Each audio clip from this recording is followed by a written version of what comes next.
Folks, hope you're having a great Thursday. Friday's almost here, but it's another week, and you know what that means. It's back to the show where it's not about the box score.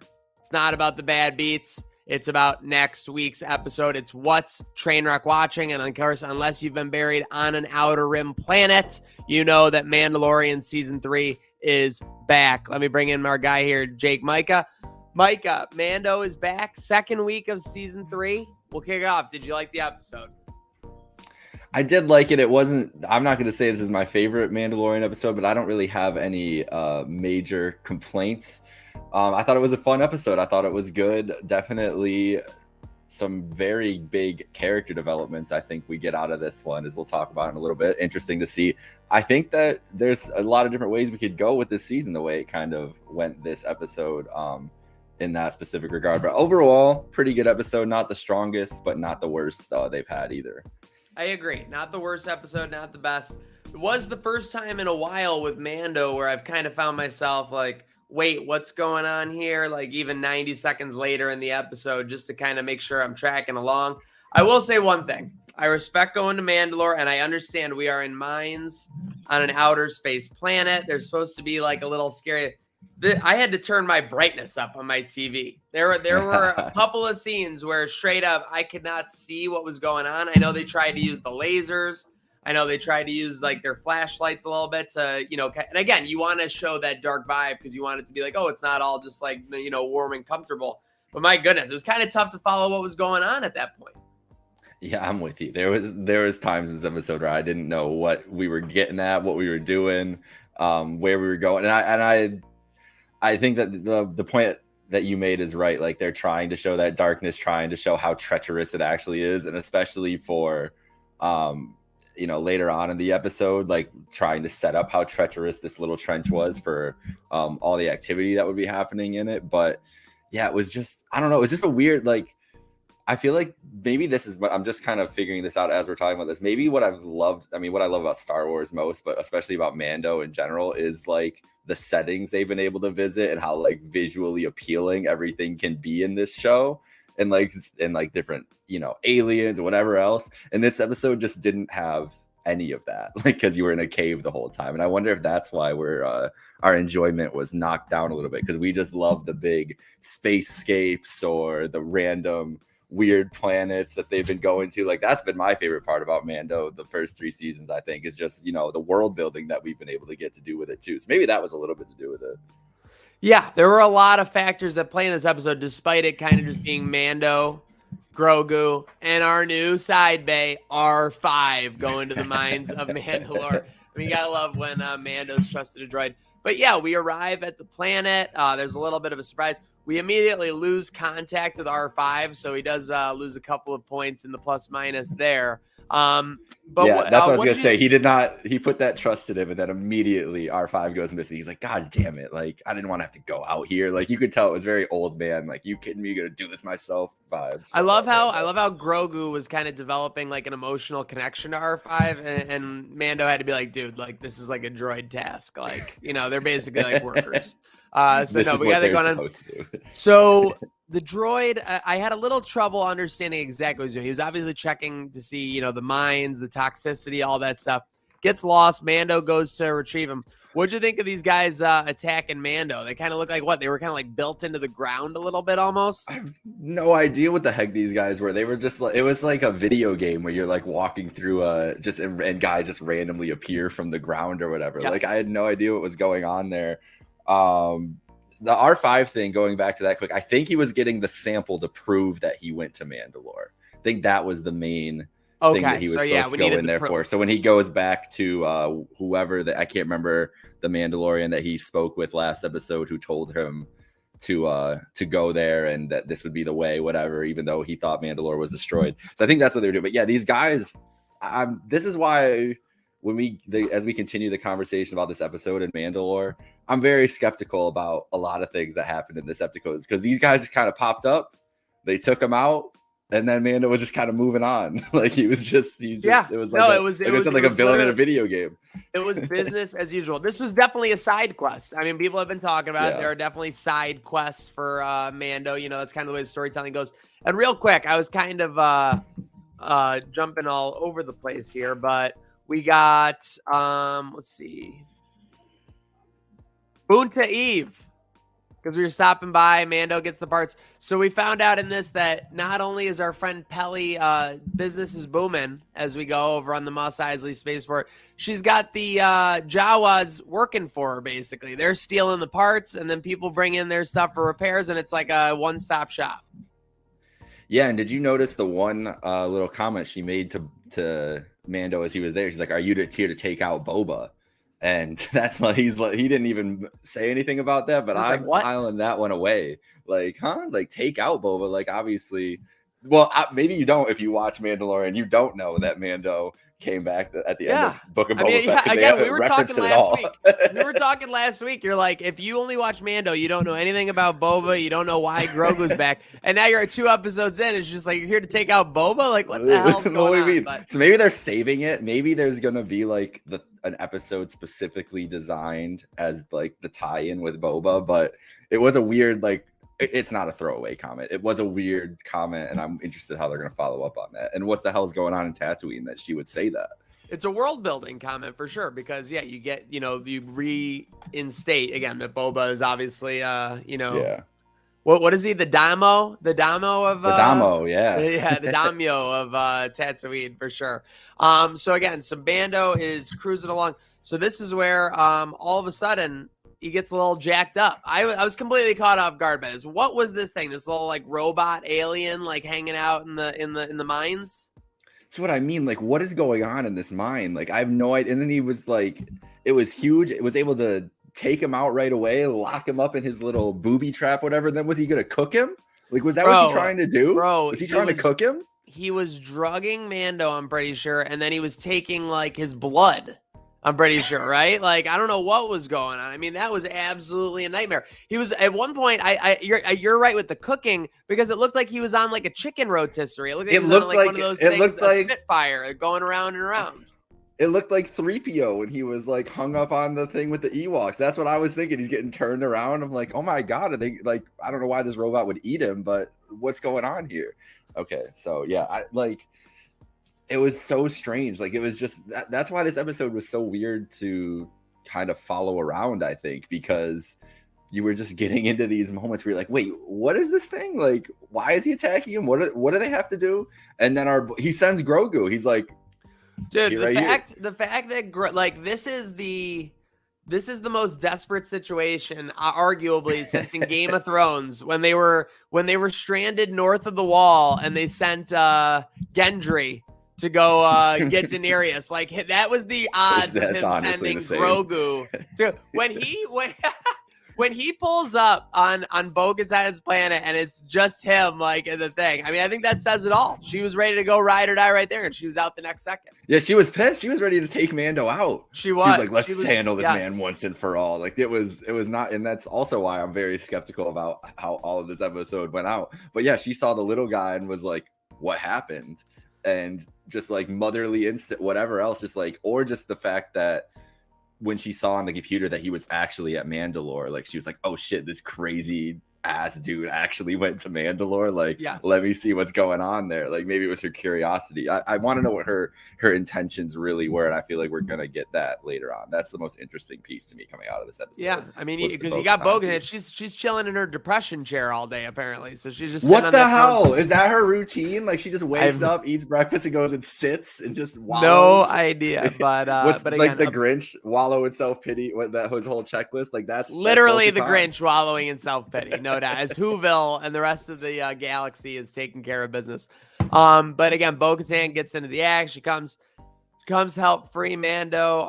And then this is the beginning of a series of awesome things for Bo-Katan. First off, that's how you wield a darksaber. Mando, take notes. Gosh. I mean, Mando's holding it around like it's a 5,000-pound weight. She's holding it like it's like a fencing, like, yeah. The line to Grogu, I'm a Mandalorian too. Yes, That was yes, so he was. baller. Did you think? He was the Oh, only yeah, do you Mando think for your dad sure? was the only Mandalorian? There was also a great moment. I can't remember if it was before that or after, but when Mando and Grogu were going through the thing, and Mando throws on his flashlight, and then Grogu actually hit a little button, and his like flashlight thing activated. Like it was hysterical. Like Grogu has gone from being a 50-year-old baby to I guess now he's like a 52-year-old toddler. Like, you know what I mean? Yeah. He kind of has some emotion. He's kind of talking. He's communicating himself. He's got a little bit more going on. But yeah, Bo-Katan comes on, takes out who we thought was like the henchman, the evil one, but it turns out it's just kind of like a cyborg robot alien, and then it takes its head and goes to a bigger bod. Were you like shocked by that? Again, like I was just like I felt like I was in a fever dream for part of these monsters coming up for these robots. I was like, what the hell is going on? So no, I was not expecting that. I was not expecting any of that, the robot action at all. It was wild to see, but again, just showing Bo-Katan just handling business like effortlessly. She really was just moving. Like she did, like it was just inconveniences for her on her task. Yeah, and then even after taking care of business, I mean, she gives the dark saber right back to Mando. Real quick, so obviously we've been going a little bit in this episode. Got R5, not really much of a personality yet. I wouldn't say that. He's more binary, just in the function. But I want you to buy or sell. Can you see R5 being like in the season 4 finale of Mando? Yeah, I think they're setting up R5 for like a big moment here, big baby face moment where he comes in for the day. But he failed his first test though. So I'm selling him right now because he literally had one job and then he couldn't return to Mando. And that's the only R5 pulled a Kevin Durant. He went back home. He went back home and he fell right on his ass. Fell right on his ass. Just so immediately. I mean, I was like, what the fuck, man? Jesus Hopefully it Christ. can be KD Trey 5 at a later date. We'll see what's going on. But before I bring up the next thing, so Mando, we walk for a little bit. They're talking. Obviously, Bo-Katan's still speaking about the desecration of their people in a way, the fact all the infighting and all that. You do get a "this is the way" from Bo-Katan. That was pretty big. That hit different for sure. And then you come on. They just they come on the waters of the mines, right? They kind of just walk and then they find them. And that what did you think? Him reciting the creed, walking in. What were you thinking was about to happen?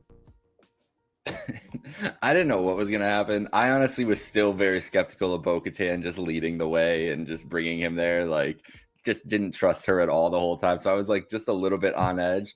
But Maniac, can you explain to me what did happen? Because again, did not know what was going on in this scenario. And the way I look at it, I had to rewind. I had to rewind right when it happened because I was watching it. I'm like, wait, I missed something. Like, because he walks in, it's a great moment. He's reciting like the creed of the Mandalore and everything. He's kind of like atoning for his sins. By the way, a great comment I saw, like, why do the Mandalores even go near water? Like, it's just an issue every single time almost. Very good point. But yes, he walks in, kind of is just starting to get cleansed, and all of a sudden he like gets vacuum like sucked in there. So, and Bo-Katan, credit to her, wasting no point. She was in there the next second. Yeah, again, like she's just immediately on it, goes to save him. But yeah, like that's why I feel like I've seen a bunch of the side quest stuff. I feel like this is going to end up being a lot more of our season than it's going to end up being because there's so many unanswered questions. And where we ended is just her, spoiler alert, grabbing him out of the water. And they're just sitting there, like they didn't leave yet. And I wouldn't be very surprised. It would be a Mandalorian thing to do, to have that ending and then that just be them like on another planet or in the ship after the episode. Like I could see that because that's the type of show this is. Like it's a very Western type, let's move on to the next thing. But I feel like there's so many things that they could explore at least for one more episode on Mandalore. They see this big ass monster underneath. What's up with that guy? Like, is he just like hanging out there, or was he the reason that Mando? Why did Mando get sucked in there? Well, I think Mando got. I think we're gonna. Did he not know how to swim? Well, I mean, it wasn't just that he knew how to swim. He was at the very bottom, like completely. That's what I mean. It was so quick too. It was very quick, but I mean, I think the point was that I mean, we're driving along. You see the big tusk, and all of a sudden, a mythosaur. Are you kidding me? So clearly. We've gone in 2 episodes, essentially. We've gone from Mandalore is completely donezo. Mando can never be a Mandalorian again. Bo-Katan is donezo. To Bo-Katan is back. Mando has atoned for his sins and he has proof of it. And now we've got mythosaurs living and breathing on Mandalore still. They survived the purge. So a lot of developments. It's kind of surprising, actually, because they're talking about it. And I'm thinking, maybe the finale is when we find like the mythosaur or whatever. Or we find like where we're going to get it or something like that. Right at the end of the episode, he's looking right in the eye. Yep. So with that said, what do you got as a prediction for going forward in Mando? The side quest is complete. He's redeemed himself. He's got everyone safe. R5, everyone's good to go. They are technically still subterranean in Mandalore right now, so they still have to get out from the mines. But what do you see next for our boy Mando and obviously Mando and crew? I would say. Yeah, I think there could be an episode where they're trying to escape and some issues happen. Or they could next episode just be flying out and talking about what happened, whatever. I think last week you mentioned the thing and maybe that's why I was so wary of it, and also wasn't expecting to see Bo-Katan again this week right away. Obviously, at least I wasn't expecting that going into this episode. They're gonna have a fight for that dark saber at some point. I do not trust her niceness in any way, shape, or form. You didn't trust her giving it right back, though? I mean, I get what because you're saying. she has to fight him for it, though. She can't take it and be like, oh, it's me now. I get it. I get it. But yeah, that's like Chekhov's Chekhov's saber. That's Chekhov's Rey Mysterio from the Royal Rumble. Like, something's still out there. But yeah, it's hard to go. So obviously, I think we kicked it off exactly. It's not the worst episode of The Mandalorian. It's not the best. I'd say it's somewhere in the middle tier. It's a great, very necessary episode if you want to move it on. But I am hoping that after this episode, it's kind of like a 50% bounty hunter making my way through the galaxy. And I hope it's 50%, the Mandalore crew, Mandalorians, and everything like that. Because I really think that the show has found a nice niche with it and a good balance. So I hope they don't go too far one way or the other. Yeah, and there's a lot of lore, no pun intended, that they have to get to here that they've set up. And so it's going to have to keep moving along and getting to all these different people because, like we said, there's the Boba part, that one little mention, like what's going on there. Maybe that's the next step. Maybe that's the next is the finally we get the answers to the people that did not watch Boba Fett, which I don't know if there's a large crossover for that, to be honest. So I'm sure that this is like just me making fun of them more than anything, but still, what percentage of people who have watched Mandalorian would you say watch the Book of Boba Fett? It's got to be at least 85%, right? I was gonna say like 91%, like something high percentiles. Yeah, there's no way. Why else would you even like? Or who are the people that just watched Boba Fett but didn't watch Mandalorian? That's tough. Like, who the fuck are these people? Sure. Who's this guy showing up? What's this little? If you're watching just Boba Fett, you're wondering for 2 episodes what the hell's going on when Mando shows up. No doubt about it. Speaking of which, thank you for showing up as we break down Mandalorian. Wait, before we go, this is not Mando related. Are you ready for Jeff Jarrett International Champion? No. Just no. I'm ready.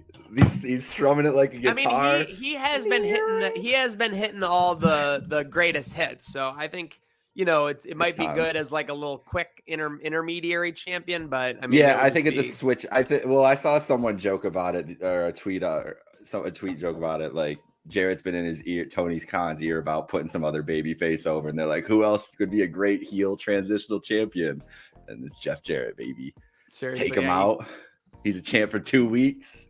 Whoever beats Jarrett will get a monster pop. That's for sure. It'd be just amazing. Like whoever Mando takes on next will get a major pop. So make sure you're following along with us here on What's Trainer. I hope it's Boba. We need to what the hell is Boba doing in Tatooine, man? What is he's burning it down? Mando's gonna show up and be like, what's going on here, bro? You think Grand Admiral Thrawn reserved for the Ahsoka series at this point? No, I think we're gonna get Ahsoka tie-in very heavy at the end. I think it'll be like a quick turn into like, oh shit, now everything's getting real. Oh my god, when that one lady dropped Grand Admiral Thrawn last season on Mando, I mean, that was a legit jaw drop moment. So I know a lot of fans are waiting for that. And thank you for being a fan here of Mandalorian. Season 3, Episode 2, The Mines of Mandalore. Mando has redeemed himself. We've redeemed ourselves. We're here with the second episode breakdown. Make sure you're following along every week on What's Trainwreck, watching all the platforms, SoundCloud, Spotify, Apple, and more. Shout out to my co-host, Jake Micah 15. Shout out to you because it's not about the box score. It's not about the gambling bad beats. It's about next week's